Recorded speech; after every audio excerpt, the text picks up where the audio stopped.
Breaking news Karimnagar జిల్లాలో MLC ఓట్ల లెక్కింపు ప్రక్రియ కొనసాగుతోంది. గ్రాడ్యుయేట్ ఓట్ల లెక్కింపులో చెల్లని ఓట్ల విభజన ప్రక్రియ సాగుతోంది.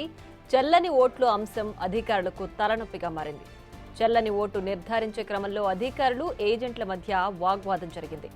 ఈ క్రమంలోనే కౌంటింగ్ ఆలస్యమవుతున్నట్లు సమాచారం. పట్టభద్రులకు అవగాహన లోపంతో అత్యధికంగా చెల్లని ఓట్లు నమోదవుతున్నట్లు అధికారులు చెబుతున్నారు. బ్యాలెట్ పేపర్ తిరగేసి అంకెలు వేశారు. చెల్లని ఓట్లలో 01, 02 అని రాసిన ఓట్లను పరిగణలోకి తీసుకోవాలని ఎన్నికల అధికారులకు అభ్యర్థులు విన్నవించారు.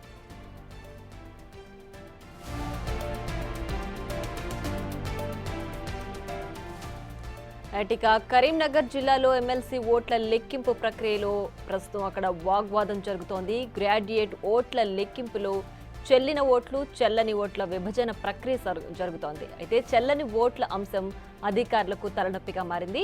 చెల్లని ఓటు నిర్ధారించే క్రమంలో అధికారులు ఏజెంట్ల మధ్య వాగ్వాదం జరిగింది.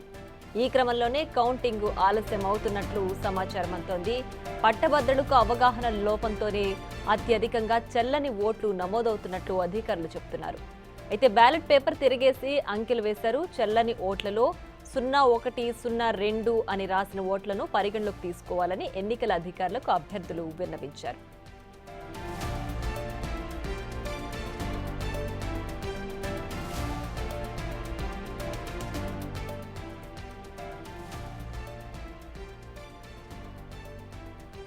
మరింత సమాచారాన్ని మా ప్రతినిధి శ్రీనివాస్ లైవ్ లో అందిస్తారు. శ్రీనివాస్, చెప్పండి, ప్రస్తుతం అక్కడ ఓట్ల లెక్కింపు ప్రక్రియ దగ్గర ఏం జరుగుతోంది? చెల్లని ఓట్ల గురించి అభ్యర్థులు ఏం విన్నవిస్తున్నారు? దానికి అధికారులు ఏం చెప్తున్నారు?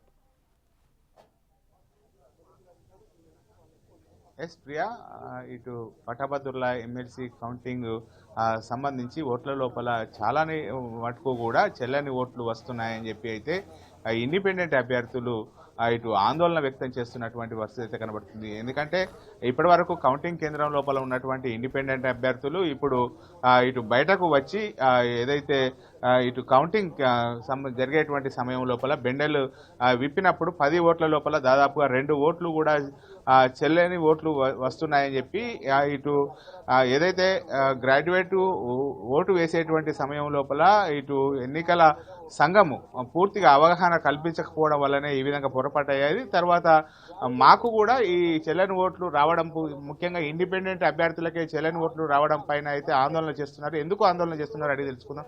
చెప్పండి, అసలు ఏంది ప్రాబ్లం, ఏంది, ఎందుకు ఆందోళన చేస్తున్నారు? నా పేరు అంగా సంపత్ యాదవ్. నేను ఇండిపెండెంట్ క్యాండిడేట్గా పోటీ చేస్తున్నాను. నేను మంచిర్యాల నుంచి రావడం జరిగింది. నా సీరియల్ నెంబరు 12. పార్టీ అభ్యర్థులతో నేను ఫస్ట్ ఇండిపెండెంట్. మేము మార్నింగ్ నుంచి చూస్తూ ఉన్నాం. ప్రతి 10 ఓట్లను గమనిస్తే అందులో 3 నుంచి 4 ఓట్లు రిజెక్ట్ అవుతూ ఉన్నాయి. ఈ లెక్క ప్రకారం చూస్తే ఇప్పటి వరకు 35,000 నుంచి 40,000 ఓట్లు రిజెక్ట్ అయినట్టుగా కనిపిస్తూ ఉంది. ఇంకా చాలా బాక్సులు ఓపెన్ చేస్తే ఇంకా కూడా ఈ రిజెక్ట్ అయిన ఓట్లు పెరిగేటటువంటి అవకాశం ఉంది. కేవలం ఈ గ్రాడ్యుయేట్ ఓట్లే కాదు, మనం పోస్టల్ బ్యాలెట్ ఓట్లను కూడా గమనించినాం. అందులో కూడా చాలా ఓట్లు కూడా రిజెక్ట్ గా కనిపిస్తూ ఉన్నాయి. సో ఇది ఎక్కడ తప్పిదం జరిగిందంటే, ఒకటి ప్రభుత్వ యంత్రాంగం కంప్లీట్ గా ఈ క్యాండిడేట్లందరికీ కూడా మీటింగ్ పెట్టి మాకు ఓటు ఎలా వేయాలి అని చెప్పకపోవడం, రెండోది మేము వాళ్ళకు గ్రాడ్యుయేట్లకు చెప్పలేకపోవడం వల్ల ఒకటి అనుకుంటే, ఇంకో కోణంగా కూడా అలా రకరకాల అంటే 1 పెట్టి దానికి రౌండ్ ఆఫ్ చేస్తున్నారు, రైట్ కొడుతున్నారు, ఇలా రకరకాల సిచ్యువేషన్లు కనిపిస్తూ ఉన్నాయి. సో దీని పూర్తిగా ఎంక్వైరీ చేసి సరైన కారణాలు తెలుసుకోవాల్సినటువంటి అవసరం ఉంది. కాబట్టి మళ్ళీ దీన్ని ఎలక్షన్ కండక్ట్ చేయాలని మేము గట్టిగా డిమాండ్ చేస్తూ ఉన్నాం. అంటే ఎందుకు అంటే ముఖ్యంగా ఇప్పుడు పట్టభద్రుల కానీ లేకపోతే టీచర్స్ కానీ ఓటింగ్ వేసేటువంటి సమయం లోపల ఇటు ఎన్నికల సంఘము 1 అనేటువంటి నెంబర్ మాత్రమే వేయాలని చెప్పి అంటున్నటువంటి నేపథ్యంలో ఎందుకు అంటే మీకు వేరియేషన్స్ ఎందుకు కనబడుతున్నాయి? అంటే మీరేమో ఇండిపెండెంట్ అభ్యర్థులై మాత్రమే ఈ విధంగా ఉన్నాయని అంటున్నారు. అంటే ఏమన్నా అవకతవకలు జరిగాయని చెప్పి భావిస్తున్నారా? నా పేరు ముందుగా లంటు చంద్రశేఖర్, సీరియల్ నెంబర్ 10. నేను registered party all India Kisan Janata party తరఫున నేను కంటెస్ట్ చేస్తున్నాను. అయితే ప్రధానంగా మేము ఉదయం నుంచి గమనిస్తుంది ఏంటంటే, భారీ స్థాయిలో మేము చెల్లని ఓట్లు అనేది కనిపిస్తూ ఉంది. బాక్స్ ఓపెన్ చేస్తే దాంట్లో పెద్ద ఎత్తున చెల్లని ఓట్లే ముందుగా వస్తూ ఉన్నాయి. దీనికి అంటే మా బెనిఫిట్ ఆఫ్ డౌట్ ఏంటంటే, వీళ్ళు చేశారా లేకపోతే ఇంకెవరైనా పొరపాటు చేస్తారా? ఎందుకంటే సీసీ కెమెరాలు ఏమంటున్నారు, 2 days బ్యాకే సీసీ కెమెరాలు పెట్టినామంటున్నారు. ఇవన్నీ కూడా మాకు అనుమానాలు రావడానికి ఆస్కారం ఉంది. కానీ ముఖ్యంగా ఏంటంటే, ఓటర్స్కి అవగాహన కల్పించడంలో ఈసీ ఇందులో విఫలమైందని చెప్పొచ్చు. ఎందుకంటే మాకు అభ్యర్థులకు కూడా మాకు ఎలాంటి సమాచారం మాకు ప్రొవైడ్ కండక్ట్ చేయలేరు. అదేవిధంగా మరి ఓటర్స్ కూడా దాదాపు 3,55,000 ఓట్లు రిజిస్టర్ చేసుకున్నారు. దాంట్లో 2,50,000 చిల్లర ఓట్లు పోలైన దాంట్లో ఇప్పటికే 35,000 ఓట్లు చెల్లనిగా మాకు సమాచారం వస్తుంది. 35,000 అంటే ఇంకా దాదాపు ఇంకా ఓపెన్ చేయని బాక్సులు ఇంకా 200 ఉన్నాయి. అంటే దాదాపు ఈ రాత్రికి అయ్యేసరికి సుమారు ఇంకొక అది 70,000 కావచ్చు, 80,000 కూడా పోయే ఆస్కారం ఉన్నది. కాబట్టి ఈ ఓట్లు ముఖ్యంగా ఇండిపెండెంట్ కావచ్చు, లేకపోతే ఈ రిజిస్టర్ పార్టీకి సంబంధించి అంటే ప్రధానంగా 3 పార్టీలు రావట్లేదు. ఇక్కడ కింది స్థాయిలో ఉన్నటువంటి ఓట్లు వచ్చిన వాళ్ళకి కూడా ఎక్కువ మోతాదులో ఓట్లు చెల్లకపోవడం అనేది మాకు నష్టంగా జరుగుతుంది. కాబట్టి దీన్ని ఎన్నికలు పరిశీలించాలి, దీన్ని రద్దు చేసి మళ్ళా తిరిగి రీపోలింగ్ కండక్ట్ చేయాలని కూడా మేము డిమాండ్ చేస్తా ఉన్నాం. చెప్పండి, అసలు మీరు ఏ పార్టీ తరఫున పోటీ చేశారు? అసలు ఏంది అంటే మీరు ఇప్పటి వరకు అందులో ఉండి బయటకు రావడం జరిగింది అంటే ఎందుకు? అంటే మీకు వేరియేషన్ కనబడుతున్నాయి. 1 అని కాకుండా ONE 1 అని రాశారు అంటున్నారు, రోమన్ అంకెల్లో రాశారు అంటున్నారు. ఎందుకు ఈ విధంగా జరుగుతుంది? అంటే మీకు ఏమైనా అనుమానాలు ఉన్నాయా? 100% అనుమానాలు ఉన్నాయి. నా పేరు కస్బా శంకర్రావు. నేను పటాన్చేరు నుండి వచ్చిన. నేను మెదక్, నిజామాబాద్, ఆదిలాబాద్, కరీంనగర్ పట్టభద్రుల నియోజకవర్గం నుండి ఇండిపెండెంట్ అభ్యర్థిగా పోటీ చేస్తున్నా.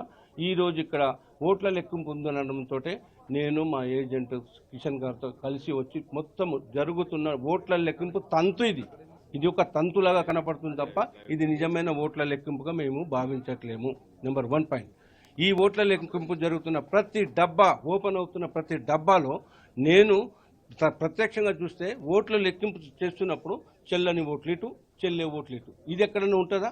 అంటే ఒక కట్ట లోపల 25 ఓట్లు ఒక కట్ట అవుతున్నది.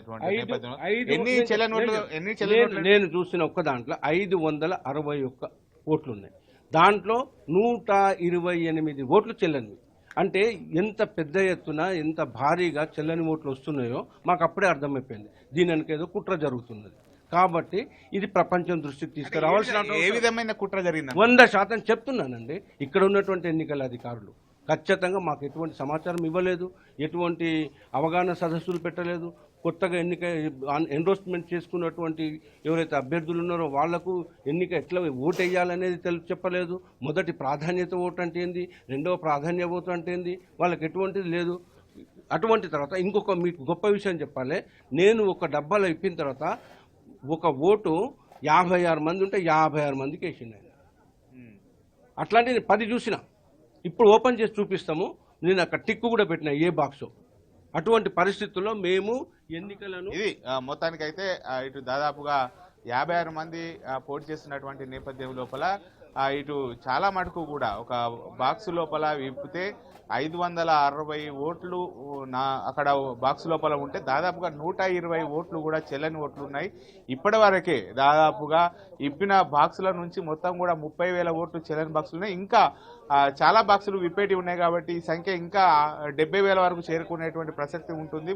పూర్తిగా అంటే ఎలక్షన్ సంబంధించి అవగాహన కల్పించడం లోపల ఎలక్షన్ కమిషన్ విఫలమైంది. తిరిగి రీపోలింగ్ నిర్వహించాలని చెప్పి తాము వేడుకుంటున్నామని చెప్పి చెప్తున్నటువంటి పరిస్థితి కనబడుతుంది. ప్రియా మనకు. Right Srinivas, thanks.